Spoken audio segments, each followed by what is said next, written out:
Well, it's a big, ugly hole, but the important thing is that it fits on there, and it's straight. So I'll take it. I'm not too worried about having a big, gigantic, oversized hole in a handle with this knife or the other one that I just made, or the US M3 replica, because the pommel is putting tension on the handle and pushing it against the guard. So pretty much when I glue it up, it'll stay exactly where it is, and it'll be lined up because I'll be able to twist it ever so slightly, and then the epoxy will set, and then it'll be there forever. What I'm going to do right now is get all of this crap off of here, polish it up, etch it, and then I'll be able to show you the fit up.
Obviously it doesn't have the pins in it, but those will go in very soon. This thing just looks amazing and it feels amazing in the hand. The pin is it's a perfect match color-wise. I couldn't have got a better match between the materials and the pin color. I mean, it's identical.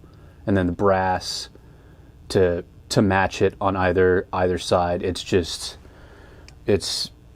perfect. They are both in the same stage of completion, which means all I need to do is glue them up, get them sharpened, and make a sheath for them.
Two completed knives ready for delivery for Knifesgiving. They are ready to go to two of my best friends that I met in college.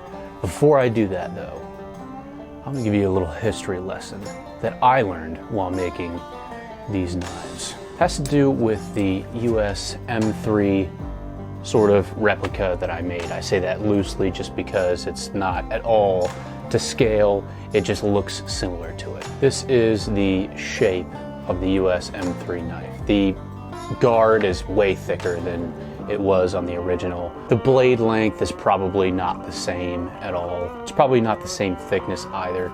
It just looks very, very, very similar to it. So that's what I was going for. I think it looks really, really good. And it's going to my buddy who requested, and I quote, what they used in the trenches in World War II. So this is going to be it. However, I assumed some things wrongly about the origins of this knife right here. It's actually a little bit more interesting than I thought it was. So the way that this knife came about was the US Army was looking for a replacement for its World War I trench knife.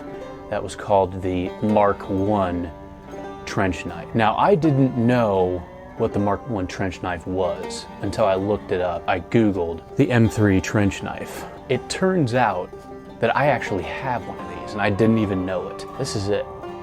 So it's got this gnarly bronze grip with the full D-guard with the brass knuckles on it that would really, really ruin your day if someone punched you with it.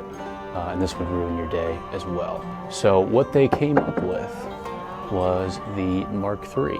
Its reception was okay. It was designed for soldiers who wouldn't have a bayonet on them. There were some soldiers who liked it and some soldiers who didn't because it was very, very thin. It wasn't really good for utilitarian tasks like opening up a tin of rations or anything like that. But when they were coming up with the design, the company that made this had some competition, the K-bar, which we all know is now adopted by the US Marine Corps. The Marines use these a lot.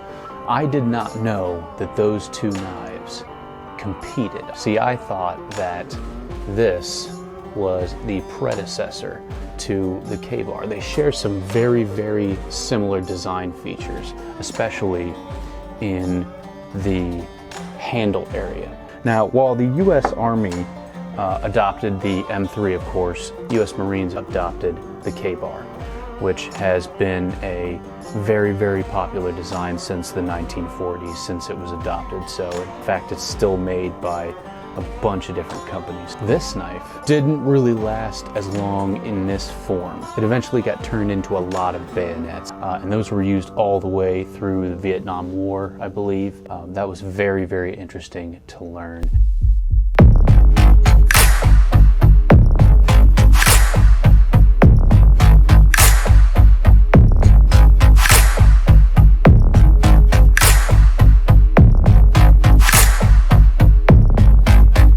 Now, of course, it's time to get on to the Red Army knife. Now, this is not historical in any sense of the word. It's just a design I came up with myself and drew it out because I wanted this to be special for my buddy whose family is from the Soviet Union. Of course, we all know what happened in the Cold War. The United States and the Soviet Union were very much in a constant state of contention. The US prevailed, if you could call it that. That's why they called it the Cold War. There was no real fighting. It was just pretty much a constant state of tension.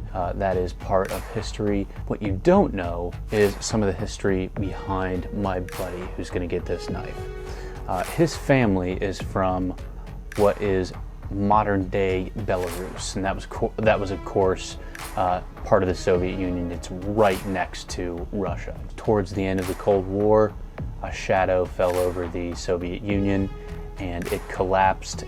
When it collapsed, his family emigrated to the United States. They ended up settling in Cincinnati, and we became roommates twice at Ohio State. So that's a little bit of history behind his family. Of course, he's very proud of his Soviet roots. His family was there for a very, very long time. I thought that I would incorporate his Soviet Union roots into a knife and make it really, really special for him. So that is the story behind the Red Army Dagger. Anyways, these things are finished. Once these are in the possession of the two people that I'm gonna give them to, all of my best friends will have knives from me. So I'm very excited. Thank you so much for watching. If you liked it, share it with your friends, and I'll see you next time.